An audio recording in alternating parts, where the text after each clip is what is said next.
หมอยสูงค่ะหมอยสูงปีๆน้องๆผู้ปันแห้งขาวสายหมอหอมกุ๊กกอกค่ะเมื่อได้เป็นวันที่27เดือนธันวาปี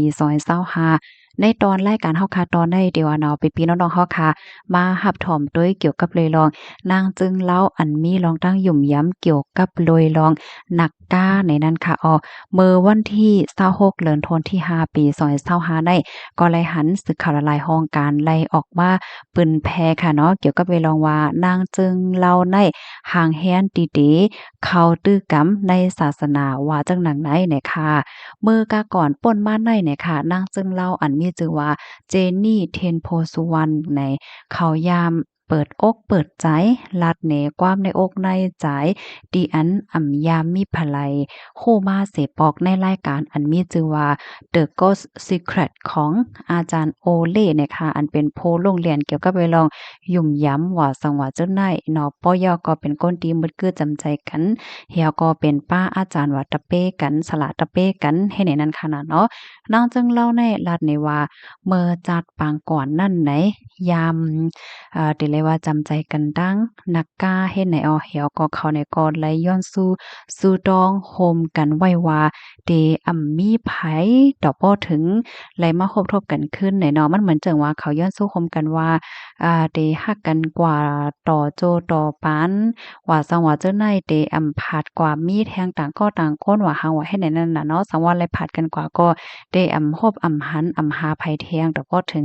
ไรมายากกันคืนเฮ็ดจังไหนนะก้อยก็ว่าเผื่อว่าปานเป็นก้นจัดในอันเป็นนางจึงเล่าในซ้ำไรมาเกิดอ่อนตั้งไรมาเกิดในจานในแลเฮ็ดให้อันเป็นนักการนั่นในก็ใจจับจ้อยจับไว้อยู่เฮแลไปมองไว้อยู่เฮ็ดไหนอ้อ ตั้งฝ่ายอาจารย์โอเล่เนี่ยก็ไล่แนะนำตีนางจึงเล่าในว่าได้ไล่ถอนคออันไล่ปันไว้คอมันเกี่ยนกันแลย้อนสู่ห่มกันไว้นั่นเฮ็ดจังได๋คะอ้อมหนังเหอซัมบ่ได้ไล่ปล่อยว่างปันกันเสไล่กว่ามีภาวะจาดปานอันใหม่หั้งไผหั้งมันเฮ็ดจั่งใดนะ ให้นั่นแฮวก็ลงในก็มีคนตั้งนำตั้งหลายคะเนาะที่ใครฮู้ว่านางจึงเล่าในดีกว่าตื้อกำแก่งกำในศาสนาเย้าห้าซำเตกว่าเมื่อไหร่จึงหือว่าสองว่าเจ้านายให้แน่เนาะแล้วก็ตั้งฝ่ายอาจารย์เนี่ยก็ไล่ลาตีสื่อข่าวไทยรัฐทีวีเนาะเกี่ยวกับเลยลองว่าใจเหย้าเนี่ยค่ะว่าอาจารย์ได้เนี่ยก็ยามตักเปินเกี่ยวกับเลยลองในนั้นขนาดเนาะก็เพราะว่านางจึงเลาก็ในเนี่ยก็ มีนาเฮิรนมา2ปอกเหย้าเฮ็ดจั่งใดเนาะมันก็ว่าเอ๊ะแฮ่งแลนาเฮิรนในอ่ำมันกึมตั้งฮักอ่ำมันกึมมันเป็นย้อนเปนว่าข้อความกล่าวกินอันไลย้อนสู้คมกันไว้ตั้งนักกานั้นเหนักกานั้นซ้ำอำปล่อยอำพาไปม่วงไว้อยู่แลเฮ็ดให้แต่นาเฮิรนตั้งไผก็อ่ำมันอ่ำกึมแลหือสังว่ากว่าแก่คอที่อันไลปันคอมันแก่นไว้ตั้งนักกานั้นแลกูลองเตหลีมาหือว่าสังว่าเจิดได๋เฮ็ดให้นั่นน่ะเนาะหนังหือเตอ่ำมีลองติดห้อยจับกันไว้ตั้งนักกาเมอจัดก่อนตีป่นมานั่นเฮ็ดไหน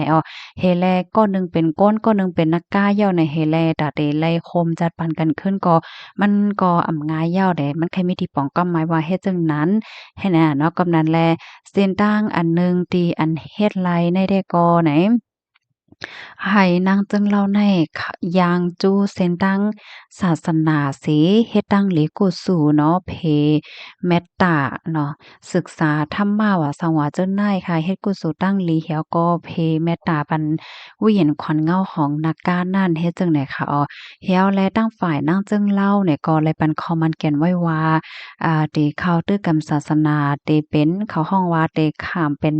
สมณเณรีเฮ็ดให้แล้วก็ได้ไล่ทาโหสินะยุ่มยำว่าได้เฮ็ดในไวๆในแล้วได้เป็นภายในปีในเฮ็ดจั่งใดคะเพราะว่าข้ามได้เรียกว่าข้ามสางนั่นค่ะน่ะเนาะค่าก่อมคัวในปื้นดีๆพี่น้องเฮาค่ะที่ฮ้องว่าจึงหือเนี่ยค่ะเนาะสำหรับผู้ฮู้เฮาค่ะใครเพิ่มเติมข้อมูลเนี่ยก็เพิ่มเติมมาเลยอยู่ค่ะก้อยกะว่าสมณเณรีแน่ๆมันก็ได้เป็นความปาลีเนาะเจ้าแม่นค่ะเพราะว่าสามเณรเนี่ยก็เป็นเจ้าสาวนั่นค่ะน่ะเนาะเพราะว่าเป็นนางยิ่งเนี่ยก็ เรียกว่าสมณเณรี สมานเนดีว่าเฮ็ดจังไหนค่ะอ้อเพราะว่าเขาตื้อกำอันได้เย้าเนี่ยก็ได้ออกข้าวตั้งกว่าดีเมืองศรีลังกาเนี่ยเขาเอาเปิดตาได้กว่าในโตดีเขาห้องว่าวัตตนีเนี่ยนะเป็นนางยิ่งที่อันเฮ็ดนาดีทัดว่านางยิ่งที่อันเดเขาคำสั่งอันเป็นภิกษุณีเนี่ยก็เป็นพระธาตุนางยิ่งที่ศรีลังกานั่นประวัติทัดว่าสังวาเจ้าไหนเย้าก็เพิ่นก็ได้มักมันเย้าก็ได้มีไว้ว่าสังวาเจ้าไหนปันเหเฮ็ดไหนนั่นค่ะอ้อกำในหลายๆก็มีความถามค่ะเนาะว่าความไทยเขาได้ก็ที่ฮ้องว่าบวชค่ะเนาะที่บวชกว่าต่อโจสุดปานห้าในอันใดได้ก็อยู่ที่ใจนางจึงเล่านั้นก้อยเฮ็ดจังไหนเขากำในหลายๆก็มีความถามแทงว่าป้อนั้นไหนเพราะว่าเขาตึกกรรมในตั้งศาสนาเย้าที่เฮ็ดให้ตั้งฮักว่าสังว่าเจ้าในตื้อหลีมาอยู่คาห้าเฮ็ดไหนเนาะเกี่ยวกับเลยลองได้ก็อันเป็นอาจารย์ก็ว่าอันใดได้ก็มันก็บ่จังลัดนั่นน่ะเนาะมันอยู่ที่วติกรรมอันดี ไลมีไหว้ว่าสังวาจุนนั่นให้แหน่เขาก้อยกะว่ายุ่มยำว่าสังวาตึกกรรมในศาสนาเยาได้ก็แน่นอนค่ะเนาะมันก็เตไลเฮียนโฮตั้งโลกตั้งธรรมหาเจ้าในตั้งนำตั้งหลายเสียก็เตเฮ็ดให้กูร้องในเตเตอร์หลีมาอยู่มันเจิงว่าใจเตอร์หนีมาห้าใจเตอร์กัดมาห้าเฮ็ดสร้างสังกอเตเตอร์มีลองหลีมาห้าไหนนั่นค่ะข้อมูลในค่ะเลยปรีมาที่ห้องการข่าวไทยรัฐออกไว้นะคะนะ พี่น้องค่ะรับทอมข่าวง่าโหนย่อหันถึงจึงหือพองเลยค่ะนะค่าคุกใจเลยกวามเมื่อกูปอค่ะนะคะยามยินเปิ้นลาดเปิ้นว่าโกนในเหมาซาวกันเซ็มว่าในเนาะโพเมกันเซ็มว่าในเปซำว่าติฮักกันตานหือก็เย้าเมื่อพ้องตีอันกว่าย้อนสู้กว่าสู้ต้องอันว่านั่นอย่าไปย้อนสู้ว่ากว่าจาดไหลปานไหลกอให้ไหลกว่าเป็นโพเมกันแทง อย่าไปให้ไรพัดกันว่าสังว่าเจ้านายให้ไหนเนาะเฮียงเลยวันนั้นในสังเจ้าหนังว่าเพราะว่าไรกว่าย้อนสู้แลกล่าวเขียนไว้เฮ็ดจังนั้นไหนเพราะว่าถึงมาจัดนาเนี่ยฮู้ว่าก้นเฮาในเตรู้สึงสาใจเฮาก็เตกว่าเกิดเป็นสังนั่นน่ะเนาะมันก็กว่าเกิดเป็นก้นขึ้นมันก็กว่าเป็นนักกากว่าเป็นงูกว่าเป็นนกเป็นหนูเป็นหมูเป็นไก่เลยจังได๋มันก็ซ้ำจังเป็นไรเฮ็ดจังได๋คะเพิ่นก็ว่าเพราะว่ากล่าวกินกันไว้ในได้ก็มันก็ได้เฮ็ดให้เหมือนจังว่ามีลองจับเปี้ยนอีหางตีกันไว้อยู่หือแหละจังนั้นแหละเอาพี่น้องเขาจ้องย้ำยินให้เกี่ยวกับไปลองใน